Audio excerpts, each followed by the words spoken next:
ભગવાન શ્રી રંગઅવધૂત ગુરુ મહારાજના ચરણ કમળોમાં મારા કોટી કોટી વંદન. ભગવતી મા રૂકમાંબા અને શ્રી વિઠ્ઠલપંથજીના ચરણ કમળોમાં મારા કોટી કોટી વંદન. આપ સૌને ગુરુદેવ દત્ત. આજે પૂજ્ય બાપજી રચિત એક ભજન, બંજા અવધૂતા અવધૂતા શોક મોહ અતીતા, એના વિશે વાત કરવી છે.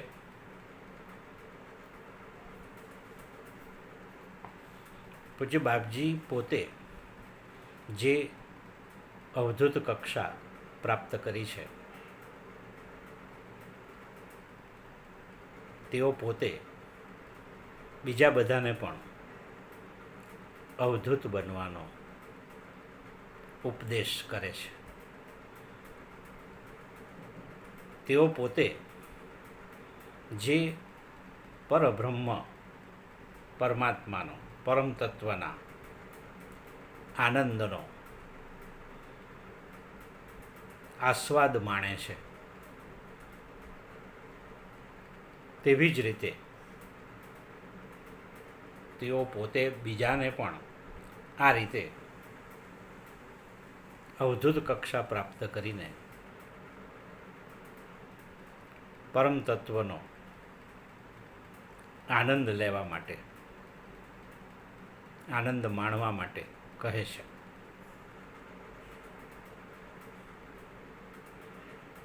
ઊંચા પર્વતના શિખર ઉપર ઊભેલો આ અવધૂત તળેટીમાં રહેલા અને શિખર ઉપર આરોહણ કરવા માટે પ્રયત્ન કરતા એવા માનવીને, પથિકને માર્ગદર્શન આપે છે.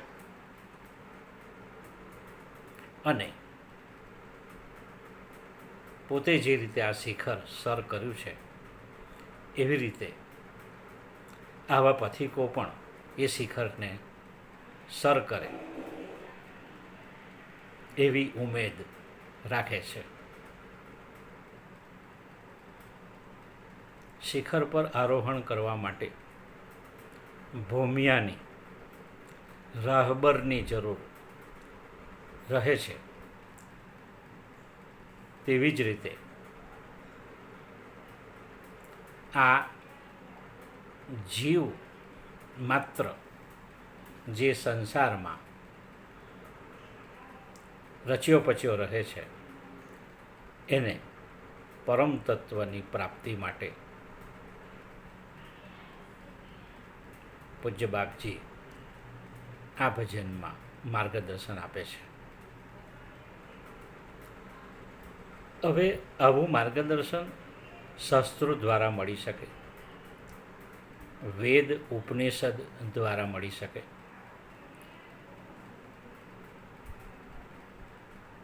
એ વાત બરાબર છે. પણ જેણે એ તત્વ પ્રાપ્ત કરવા માટે પોતે જે માર્ગ પકડ્યો હોય, તે માર્ગ એ બીજાને બતાવે તો એ માર્ગે જવાની સરળતા રહે. વેદોમાં એક વાક્ય છે, તત્વમસી, તત્ ત્વમ અસી, એટલે કે તે તું જ છે. બીજું પણ એક વાક્ય છે, અયમાત્મા બ્રહ્મ. આવા વાક્યો વાંચીને આપણે માત્ર કેવું જ્ઞાન મેળવી શકીએ? પરોક્ષ જ્ઞાન મેળવી શકીએ. પણ એનો અપરોક્ષ અનુભવ કરવા માટે જેને આવો અપરોક્ષ અનુભવ થયો હોય તેના શરણમાં જવું પડે. અને તે જ્યારે માર્ગદર્શન આપે ત્યારે એ માર્ગે આગળ વધી શકાય. પોપટને આપણે જેટલું શીખવીએ એટલું એ બોલે, પણ પોપટને શીખવનાર વ્યક્તિ એ શબ્દોનો કે એ વાક્યોનો મર્મ જાણે છે. તેવી જ રીતે આવા અનુભવી અને આધારભૂત એવા પરમ તત્વને જાણનાર આત્મદર્શી સંત પાસે કે સદગુરુ પાસે જઈએ અને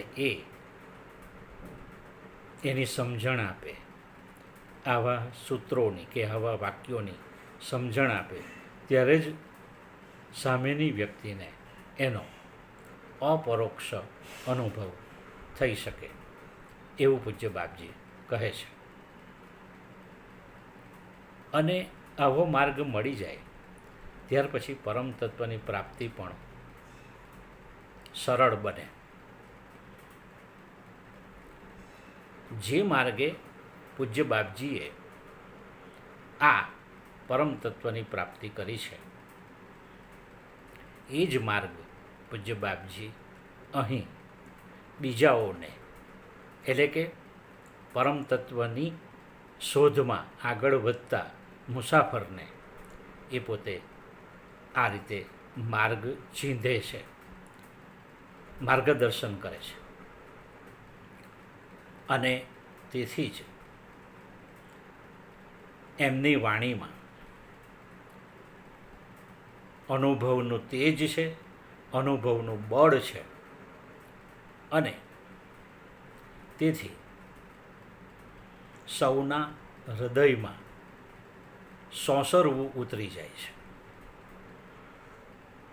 જેણે એ માર્ગ કદી પણ જોયો ન હોય, કદી એ માર્ગે ગયો ન હોય અને એ અંતિમ ધામે પહોંચ્યો ન હોય, તે બીજાને શું માર્ગદર્શન આપી શકે? નહીં આપી શકે. હવે આ માર્ગ કયો છે તેની વાત. અવધૂત ક્યારે થઈ શકાય, અવધૂતી કક્ષા ક્યારે પ્રાપ્ત કરી શકાય? વેદ અને વેદાંતની વાતો કરવી સહેલી છે. પોથી પડી પડી પંડિત મોવા, એવું આપણે ઉક્તિ જાણીએ છીએ. તો વેદ વેદાંતની વાતો કરવી સહેલી છે અને સમજવી બહુ જ કઠણ છે. અને એને અમલમાં મૂકીને એના ફળ સ્વરૂપ પરમ તત્વની પ્રાપ્તિ કરવી એ ભગીરથ કાર્ય છે. ચણા ચાવવા લોહના, ના બચ્ચાનો ખેલ, ગુરુ કૃપા જો હોય તો કરે મોતથી ગેલ, એવું પૂજ્ય બાપજીએ લખ્યું છે શ્રી ગુરુલીલામૃતમાં. જ્યારે એકવાર આવા પરમ તત્વનો સાક્ષાત્કાર થઈ જાય ત્યારે એ બાબત આખી હસ્ત આમલકવત બની જાય છે. અને શાસ્ત્રોમાં આવી અવધૂત કક્ષાને પરમોચ્ચ ગણવામાં આવી છે, સર્વશ્રેષ્ઠ ગણવામાં આવી છે.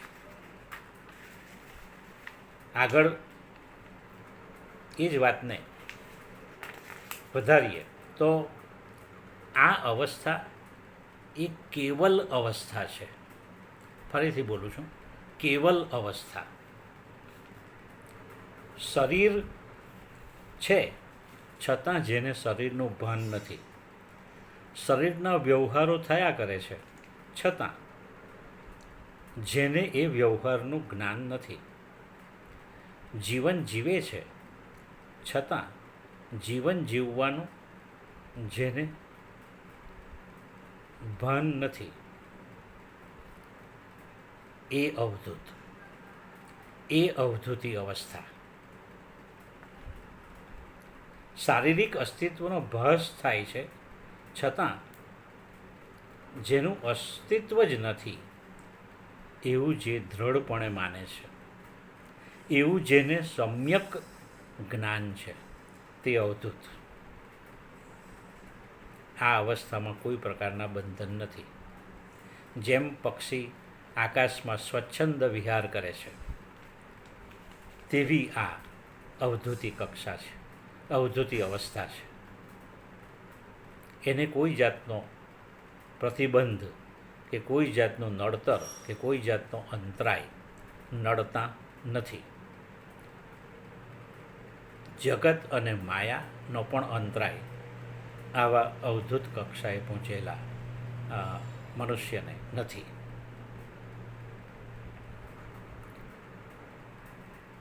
જગતના પ્રપંચોથી એ પર છે, એટલે જગતના પ્રપંચો પણ એને અંતરાયરૂપ બની શકતા નથી. એ અવધૂત. આવા અવધૂતને મન જાગતિક પ્રપંચો એ માત્ર અને માત્ર માયા છે,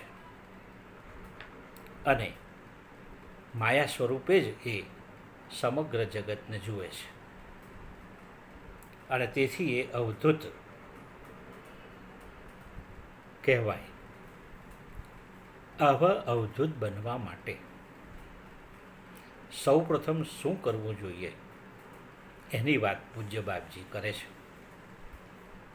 અને એ પ્રશ્નનો ઉત્તર આપે છે કે શોક મોહ અતીતા. શોક અને મોહથી અતીત એટલે શું?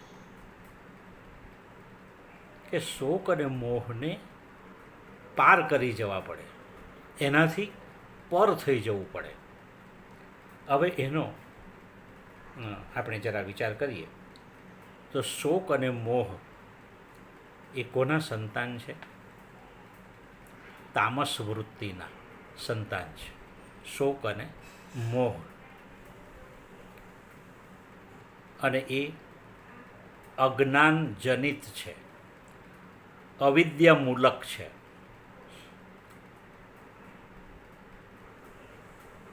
અને એ મનુષ્યને આગળ વધવા દેતા નથી. ભગવાને પણ, કૃષ્ણ ભગવાને પણ આ જ વાત અર્જુનને ગીતામાં કરી છે કે શોક અને મોહ બંને મનની વૃત્તિઓ છે, અને એ વૃત્તિ દેહમાં મમતા હોવાથી, દેહમાં મમત્વ હોવાથી, અહંકાર અને મમતાને કારણે એ સર્જાય છે. મમત્વની પાછળ અહંકાર છે, અને અહંભાવ એટલે શું? કે હું દેહ છું એવી જીવની ભ્રામક દશા. જીવને એ ભ્રમ છે કે હું દેહ છું, એ દેહને જ સર્વસ્વ માને છે, અને એ રીતે ચાલે છે. એટલે એ જીવ અજ્ઞાનની કક્ષામાં છે, અવિદ્યાની કક્ષામાં છે. આવી ભ્રામક અવસ્થા જ્યાં સુધી રહે ત્યાં સુધી શોક અને મોહ નિર્મૂળ થતા નથી, અને એ પેલા જીવને, મનુષ્યને પકડી રાખે છે. આવા શોક અને મોહને નિવારવા માટે શું કરવું જોઈએ? કે હું દેહ છું એવો ભાવ છોડવો પડે. એટલે કે દેહાધ્યાસ જેને કહેવાય એ છોડવો પડે. અંધારામાં કોઈ રસ્તામાં જતું હોય અને એને સાપ દેખાય, પરંતુ ખરેખર એ દોરડું હોય, પણ જ્યારે પ્રકાશ થાય, જ્યારે અજવાળું થાય, ત્યારે પેલી વ્યક્તિનો ભ્રમ ભાંગી જાય કે આ સાપ નથી પણ દોરડું છે. સંસ્કૃતમાં એને રજ્જુ સર્પ ન્યાય કહેવામાં આવ્યો છે. તો જ્યારે અજ્ઞાનનો અંધકાર દૂર થાય અને જ્ઞાનનું અજવાળું ફેલાય ત્યારે પેલા સાપના ભ્રમનું નિરસન થઈ જાય, એ સાપનો ભ્રમ નિર્મૂળ થઈ જાય અને ખબર પડે કે આ તો દોરડું જ છે. અહીં જીવને પણ તું દેહ નથી પણ દેહી છે, તું સાપ નથી પણ દોરડું છે, એવું જ્ઞાન થવાની ખૂબ જ જરૂર છે. આવું જ્ઞાન જ્યારે જીવને પ્રાપ્ત થાય છે ત્યારે એ શોક અને મોહના બંધનોથી મુક્ત થાય છે. આપણને જે આવી મળ્યું છે એમાં આપણને મોહ છે. ગાડી, બંગલા, મોટર, પતિ, પત્ની, પરિવાર, બાળકો, સગાવાલા, આ બધામાં આપણને મોહ છે, માયા છે. એમના રહેવાથી આપણે પ્રસન્ન છીએ એટલે એ મોહ છે. એમને ગુમાવવાથી આપણને શોક થાય છે. એટલે આ મોહ અને શોક એ બંને તામસ વૃત્તિના ફરજંદ છે, સંતાન છે, એવું પૂજ્યશ્રી કહે છે. શોક અને મોહથી જ્યારે પર થઈ જાય માનવી ત્યારે એને અમૃત તત્વની પ્રાપ્તિ થાય છે. નદીની સપાટી ઉપર વહાણ તરતું હોય તો એની ગતિનો આધાર કયો? એની ગતિનો આધાર પવન ઉપર છે. તેવી જ રીતે મનનો આધાર મનુષ્યના સ્વભાવ ઉપર છે અને મનુષ્યનો સ્વભાવ ગુણ ઉપર આધારિત છે. હવે તમસ અને રજસ ગુણ ને લીધે શોક અને મોહની વૃત્તિ જન્મે છે, જાગૃત થાય છે. હવે આવી વૃત્તિ રાજસિક વૃત્તિ અને તામસિક વૃત્તિનો પ્રભાવ જેમ વધારે તેમ શોક અને મોહની લાગણી પણ તીવ્રતર અને તીવ્રતમ બને છે. પોઝિટિવ, કમ્પેરેટિવ અને સુપરલેટિવ ડિગ્રી જેમ આ વૃત્તિ વધારે પ્રમાણમાં તેમ શોક અને મોહ પણ વધારે પ્રમાણમાં. જેમ જેમ સાત્વિક વૃત્તિ વધતી જાય અને રાજસિક અને તામસિક વૃત્તિ ઓછી થતી જાય તેમ તેમ ધીમે ધીમે ધીમે શોક અને મોહ પણ ક્ષીણ થતા જાય છે, ઓછા થતા જાય છે અને ધીમે ધીમે એ નિર્મૂળ થાય છે. હવે આ બંને વૃત્તિઓ રજસ અને તમસ એ ઓછી થાય અને સાત્વિક વૃત્તિનું પ્રભુત્વ જ્યારે વધતું જાય તે વખતે મનુષ્ય પોતાની ચંચળ વૃત્તિને છોડી દે છે. ખરેખર કહીએ તો આવી ચંચળ વૃત્તિ ખરી પડે છે અને સત્વગુણનું સામ્રાજ્ય ધીમે ધીમે ધીમે વધે છે.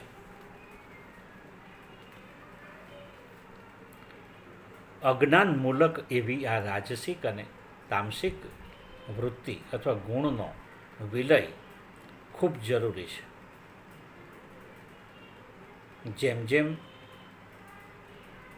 સવારે સૂર્યોદયનો સમય નજીક આવતો જાય તેમ તેમ અંધારું ભાગવા માંડે છે. સૂરજનું અજવાળું થતા જટ અંધારું ના શેરે, એવું પૂજ્યશ્રી લખ્યું છે.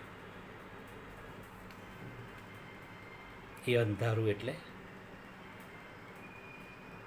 રજો વૃત્તિ અને તમો વૃત્તિનું અંધારું, અને અજવાળું એટલે સત્વગુણનું અજવાળું.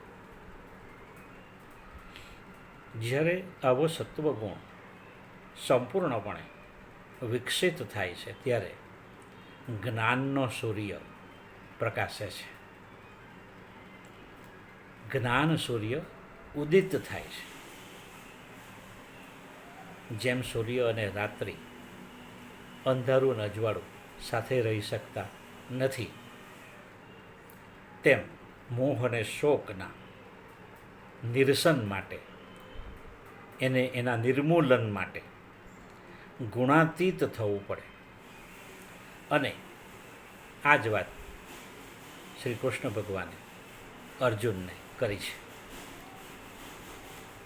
અહીં પૂજ્યશ્રી લખે છે કે કોઈક એવી વ્યક્તિ હોય કે જે વિદ્વાનના જેવી વાતો કરે, પણ જ્યારે એવો કોઈ પ્રસંગ બને ત્યારે સામાન્ય મનુષ્યની જેમ જ મૂઢ બનીને શોક કરે છે. જેનો શોક નથી કરવાનો એનો શોક કરે છે. અને શોક શાનો નથી કરવાનો એ પણ પૂજ્ય બાપજી કહે છે કે આ ક્ષણભંગુર જગત અને ક્ષણભંગુર જીવન અને એના જગતના જે બધા પ્રપંચો છે એ પણ બધા ક્ષણભંગુર છે. એનો શોક કરવાનો નથી અને એનો મોહ પણ કરવાનો નથી. એક દિવસ શરીરમાંથી પ્રાણનું પંખી ઉડી જવાનું છે, એ સત્ય છે. જાતસ્ય હિ ધ્રુવો મૃત્યુ, જે જન્મ્યું એનું મૃત્યુ નિશ્ચિત છે. જે ખીલ્યું એ કરમાવાનું જ છે. આ સમજ આવવી જરૂરી છે. એટલે મોહ અને શોક બંને મિથ્યા છે, નિરર્થક છે. એવું જ્યારે ભાવ દ્રઢ થાય ત્યારે પ્રગતિને માર્ગે એ જીવાત્મા આગળ વધી શકે. ભગવાને પણ અર્જુનને કહ્યું કે પંડિતો, ખરેખર જ્ઞાની પુરુષો કે આત્મદર્શીઓ મરેલાનો કે જીવતાનો શોક કરતા નથી. હવે અહીં માત્ર મોહ અને શોક એવા શબ્દો વાપર્યા છે પૂજ્ય બાપજીએ, પણ એમનો સંકેત આ મોહ અને શોક ઉપરાંત મનના તમામ વિકારો, ગુણના તમામ પરિણામો અને આવી તમામ વૃત્તિઓનો ક્ષય કરવાનો સંકેત કર્યો છે. આ બધું થાય તો જ અવધૂતિ અવસ્થા પ્રાપ્ત થાય. હવે આવા વિકારો અને પરિણામોનો ક્ષય ક્યારે થાય? શોક મોહાતીત બનીને જે બોધની જરૂર છે તેને માટે પૂજ્ય બાપજી કહે છે કે કરતા ભરતા હરતા સાહેબ, ક્यों મૂરખ મન રોતા, દેહ ભરોસા મત રખ પ્યારે, ક્यों આલસ મેં સોતા. જેને કર્તૃત્વનું અભિમાન છે, મેં આ કર્યું, મેં તે કર્યું, એવું જેને ભાન છે, અભિમાન છે, અને તે જે એમ માને છે કે આ બધા મારા આશ્રિતો છે અને હું એનો પાલન કરતા છું, અને હું જો ન હોઉં તો આ બધા રઝળી રવડીને મરી જાય. આ અજ્ઞાન છે, આ અવિદ્યા છે. પૂજ્ય બાપજી કહે છે કે ઉત્પત્તિ, સ્થિતિ અને લય આ ત્રણેનો સ્વામી પરમાત્મા છે, પરબ્રહ્મ છે. જે સર્જન કરે છે બ્રહ્માના સ્વરૂપે, એ જ વિષ્ણુના સ્વરૂપે સર્વનું પોષણ કરે છે, અને તે જ શિવ સ્વરૂપે સંહાર કરે છે. એટલે માણસ જ્યારે કુદરતનું અનુસરણ કરે પણ નિસર્ગનું અનુસરણ કરવાની માનવીમાં શક્તિ નથી. કુદરતની ઈચ્છા સિવાય ઝાડનું એક પાંદડું પણ હલતું નથી.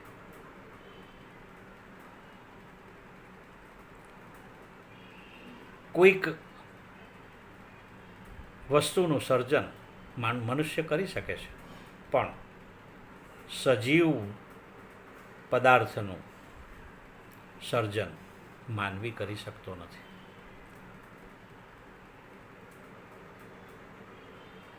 માનવીના શરીરમાં લોહી જે છે એની જ વાત કરીએ તો લેબોરેટરીમાં પણ લોહી બની શકતું નથી. એ કુદરત એનું સર્જન કરે છે. વૈજ્ઞાનિકનું એ કામ નથી. તેવી જ રીતે માનવીમાં એવી ઘણી બધી શક્તિઓ નથી.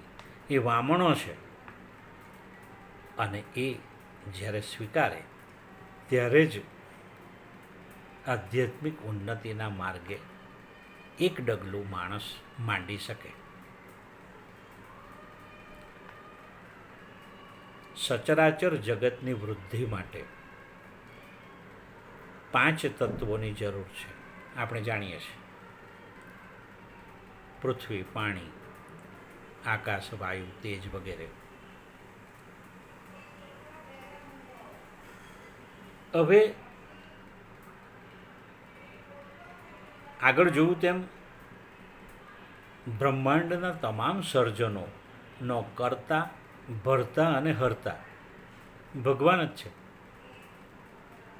જેની ઉત્પત્તિ છે એની વૃદ્ધિ છે, અને એનો લય પણ છે. એટલે આવા વૃદ્ધિ અને ક્ષયવાળા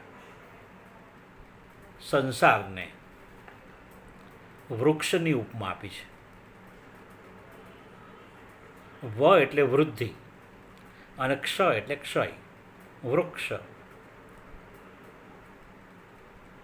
આપણે ચંદ્રની વાત કરીએ તો એની જે કળાઓ છે એમાં એ ધીમે ધીમે વૃદ્ધિ પામે છે 15 દિવસ, અને બાકીના 15 દિવસે ધીમે ધીમે ક્ષય પામે છે, અને અમાસને અંતે એ દેખાતો બંધ થઈ જાય છે.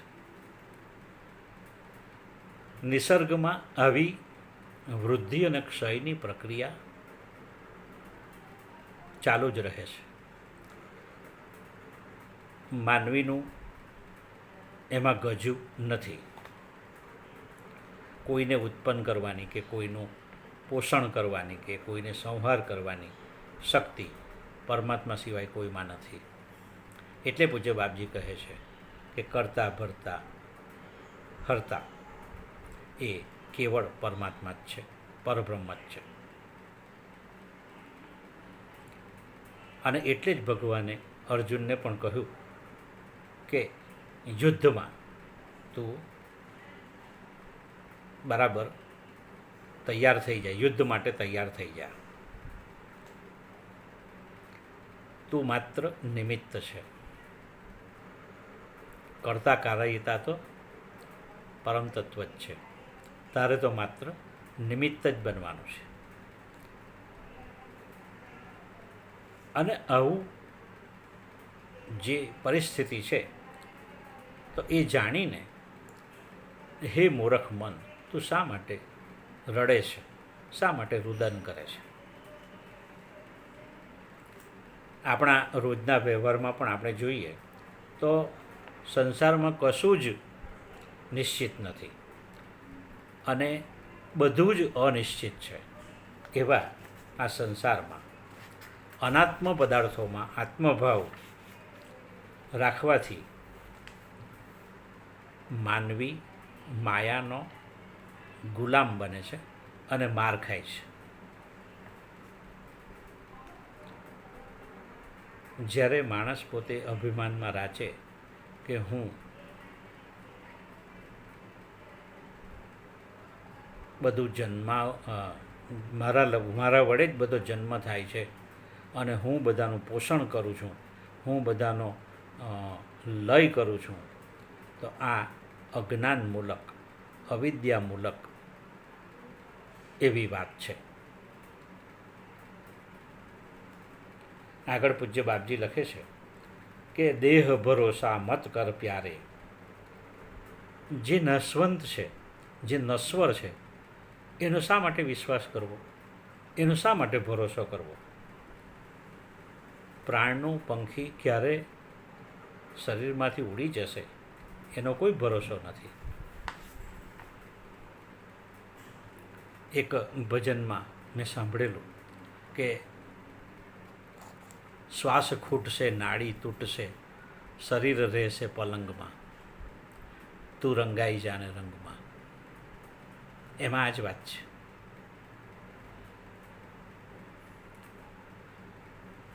જે જન્મે છે તેનું મૃત્યુ નિશ્ચિત છે, એ વાત આપણે આગળ કરી. શરીરનું મૃત્યુ ક્યાં થશે, ફરી પાછો જન્મ શરીરનો ક્યારે થશે, એ માત્ર ને માત્ર પરમ તત્વ જાણે છે. કેટલાક તો જન્મ્યા પછી અમુક દિવસોમાં કે અમુક મહિનાઓમાં કે અમુક વર્ષોમાં જ મૃત્યુ પામે છે, બાળ મરણ થાય છે. એ કેમ થાય છે એ આપણે જાણી શકતા નથી. કેટલાક યુવાનીમાં મૃત્યુ પામે છે, કેટલાક વૃદ્ધાવસ્થામાં મૃત્યુ પામે છે, કેટલાક ઘડપણની વિડંબનાઓનો ભોગ બને છે અને કેટલા રોગથી ગ્રસ્ત બને છે અને મૃત્યુ પામે છે. તો આ બધું સામાન્ય માનવી જાણી શકતો નથી કે આ એનું કારણ શું છે. એ બધું પરમાત્માને અધીન છે. હવે આવા ક્ષણભંગુર દેહનો ભરોસો શા માટે કરવો? આજનું કામ કાલ ઉપર શા માટે રાખવું?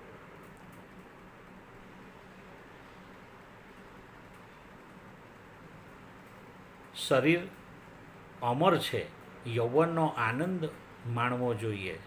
આ બધી વાતો અજ્ઞાની માણસ કરી શકે.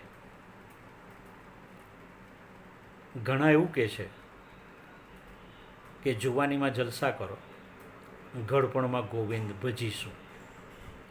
પણ ઘડપણમાં ગોવિંદ ક્યારે ભજાય? જો યુવાનીમાં ગોવિંદને ભજેલા હોય તો. કારણ કે વૃદ્ધાવસ્થામાં જ્યારે મૃત્યુ સમીપ આવે ત્યારે પણ જો અગાઉ ભક્તિ નહીં કરેલી હોય જુવાનીમાં, તો અંત સમયે પણ મોઢામાં ભગવાનનું નામ આવતું નથી. એ હકીકત છે. એક જગ્યાએ મેં વાંચેલું કે આગલી છોડો પાછલી છોડો, વચલી લેવો સારી. ટેલિયા ભગતની ટેલ છે, સમજો તો લીલા લેર છે.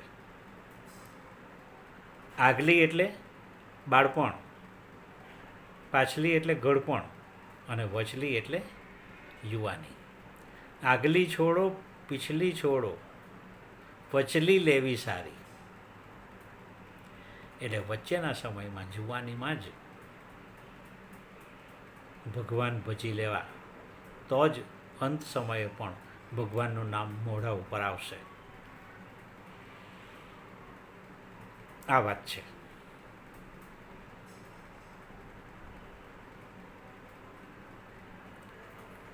ઘડપણમાં ગોવિંદ ભજાતા નથી.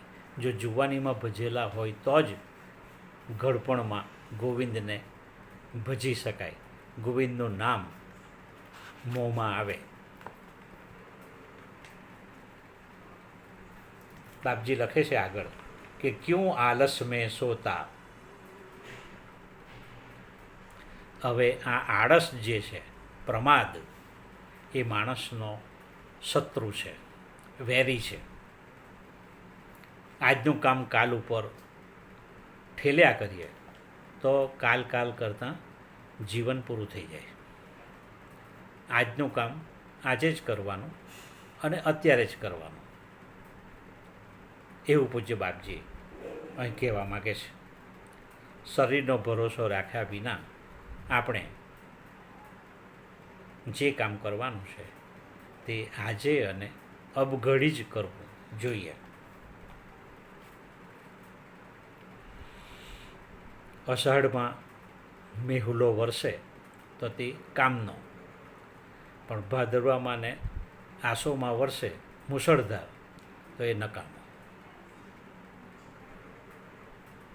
અને એ જ રીતે દરેક વસ્તુનો કે દરેક પ્રક્રિયાનો એક ચોક્કસ સમય હોય અને એ સમય પ્રમાણે જ ચાલવું જોઈએ.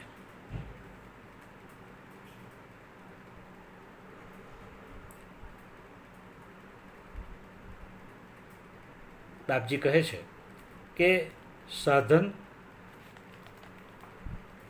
મળ્યું તો તેનો સદુપયોગ કરવાનો, અને જે કારણે સાધન પ્રાપ્ત થયું એના વડે સાધ્ય વસ્તુને યથા સમયે પ્રાપ્ત કરવી એ જ મનુષ્યનો ધર્મ છે, મનુષ્ય જીવનનું લક્ષ્ય છે. અસ્તુ, અહીં હું મારું વક્તવ્ય પૂરું કરું છું. એમાં કોઈ ક્ષતિ રહી ગઈ હોય તો પૂજ્ય બાપજી મને ક્ષમા કરે. આપ સૌને મારા ગુરુદેવ દત્ત